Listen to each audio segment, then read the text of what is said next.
आज या ठिकाणी माझी खात्री आहे किंवा सगळ्यांच्या सामुदायिक शक्तीनं आज इंदापूर तालुक्यात तुमच्या हातात सत्ता येईल याच्याबद्दल माझ्या मनात शंका नाही. काही लोक दुसरं सांगतात, काही लोक सांगतात. एक आहे त्यांना मी आमदारसुद्धा केलं, त्यांना मंत्री केलं, तर असे सांगतात. त्यांनी सांगितलं का काही लोक आले द्राक्षाची शेती करतात इंदापूर तुमच्या संसदेच्या वर्षावर, आणि त्या लोकांनी सांगितलं की आम्हाला तुमच्या पक्षाला सहकार्य द्यायचं आहे, तर आम्हाला हे सांगण्यात आलं की तुम्ही जर या लोकांना सहकार्य करत असाल तर तुमच्या शेतीचं पाणी आम्ही बंद करू. अशी गमतीची गोष्ट आहे. शेतीचं पाणी त्याच्या बाब देण्याची इच्छित नाही.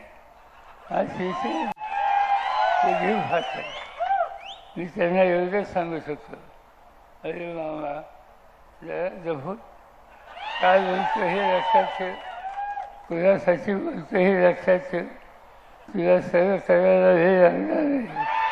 तुला काय गोष्टी आम्ही केल्या नाही, तुझ्यासाठी काय केलं नाही.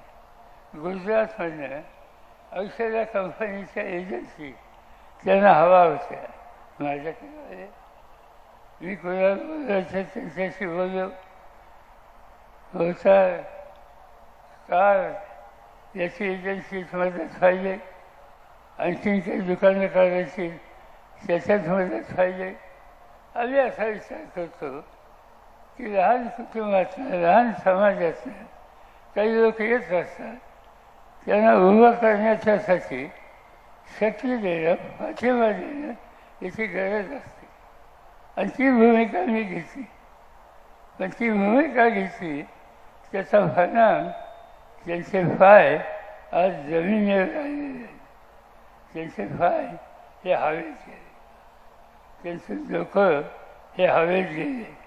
पण मी एवढं सांगू इच्छितो तुम्हाला, या तालुक्यामध्ये कोणीही सत्तेचा गैरवापर करून तुम्हाला दमदाटी देत असेल तर त्या लोकांना त्यांची जागा दाखवणं हे काम अक्षरशः 1 ते 2 दिवसात आम्ही करू शकतो.